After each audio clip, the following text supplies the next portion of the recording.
If you are a traveler who carries a Nigerian passport, I had a very traumatic experience at Cairo International Airport recently.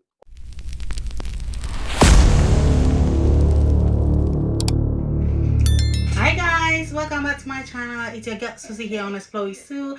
Thank you so much for my returning viewers. For those of you who are seeing my video for the first time, please don't forget to subscribe and hit the notification bell so when I upload any video, you'll be the first to be notified. So guys, I am about to share a video with you. It's very important for those of you who travel out of the country. This video is specifically targeted for Nigerians, but it can also be for anybody from any African country or any part of the world, because I am sure a lot of you have experienced these kind of things. Okay guys, give a thumbs up to this video and share this video if you find it worthy.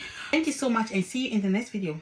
I left Lagos for Amman through Egypt Airlines with a group of 28 pilgrims, and we had a stopover for 4 hours in Cairo before we boarded the second leg from Cairo to Amman. I took all my pilgrims to our connecting gate, H2, around 9 p.m. And having said to 26 of them there, myself and another woman who were on the trip, who are flying business class, left for the business class lounge. We were in that lounge until 1 hour before our next flight, when I told her to let us go back to the gate, since I saw the notification that the gate of our connecting flight was open. When we arrived, I saw the pilgrims seated and not going through the gate security checks. I asked them why, and they replied that they tried to, but were asked to go back and sit down and allow others to go through the check first. I then went to the counter and asked a young man I saw there if they were not attending to Amman passengers yet. And he confirmed that they were already doing that. So I told all the pilgrims to rise up and let us go through the gate formalities to board our next flight. As we lined up to go through the formalities, I saw some policemen and some airport staff talking together. I wonder what they were talking about. And initially, I thought it was about our documentation or visas that they wanted to confirm. After a little time, I was told to step aside and allow others to go through the security check. At that time, I knew we could do our own security check easily. That means myself and the other woman.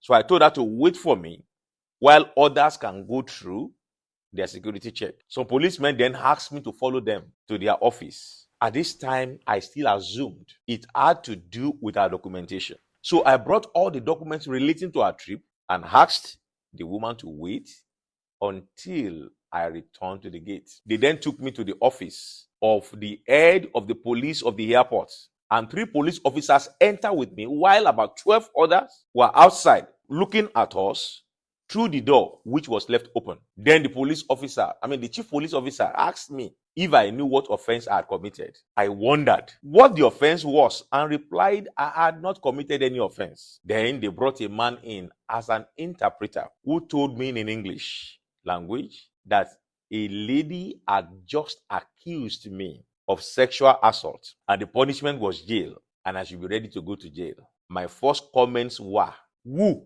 where, when, and how? Then they pointed to a lady who decided to hide her face behind another lady.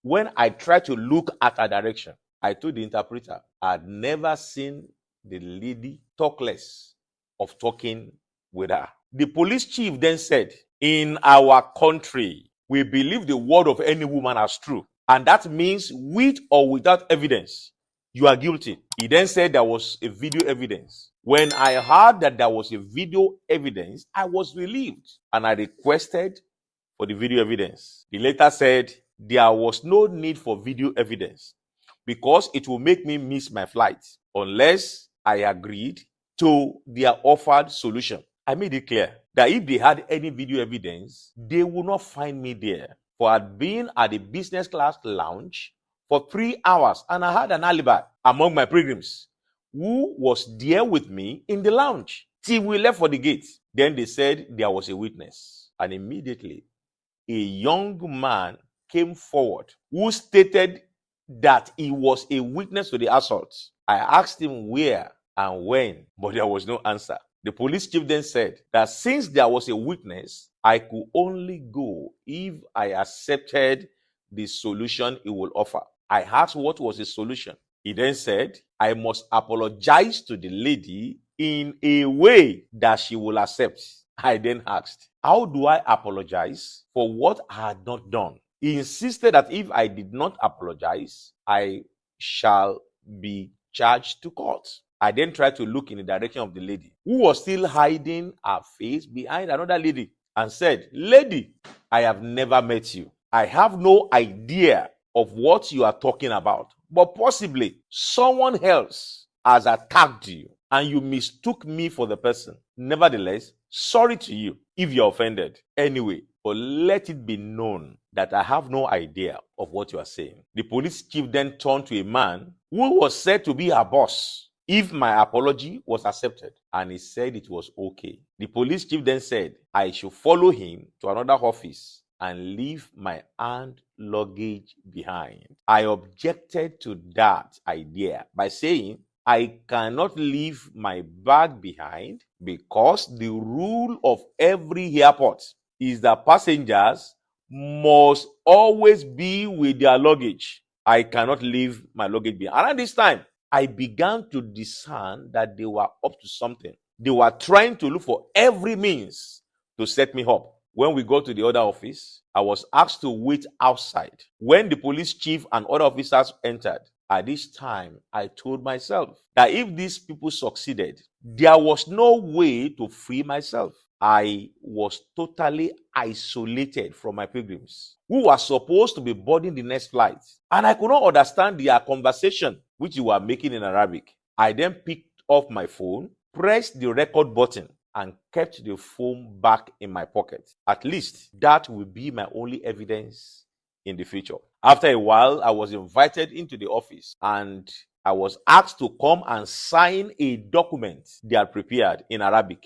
I refused to sign because I told them I did not know what they had written. That would be stupid of me as an educated person. They said if I did not sign, I will go to jail.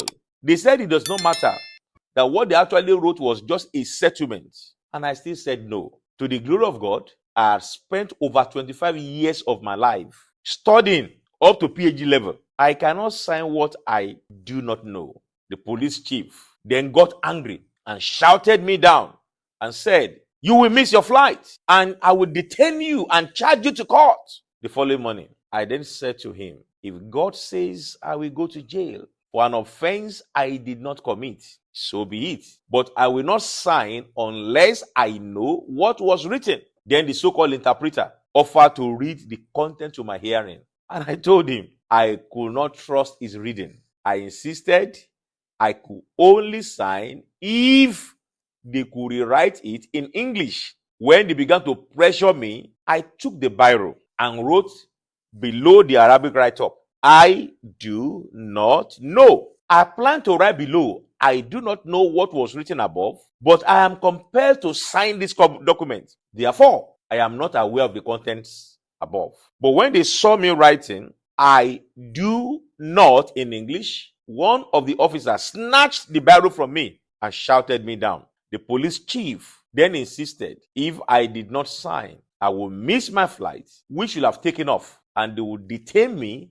and charge me to court the following morning. Then an idea came to my mind. Since I succeeded in writing, I do not below the Arabic, it speaks volume. So I picked the biro again and wrote my surname. While doing that, the desk manager of the check-in counter came in and talked to them in Arabic like magic. They handed over my passport to me and asked him to take me to the aircraft. I did not understand the magic words that effected my release until I got to the tarmac. Right at the foot of the aircraft, I saw all my 27 pilgrims standing at the entrance of the aircraft. They had refused to board the plane unless their leader was released, against all pleas and threats, even from the pilot, who told them he would take off without them. They refused to enter the aircraft unless their leader was released. Now I know that was my saving grace. The refusal of 27 persons who had already checked in to enter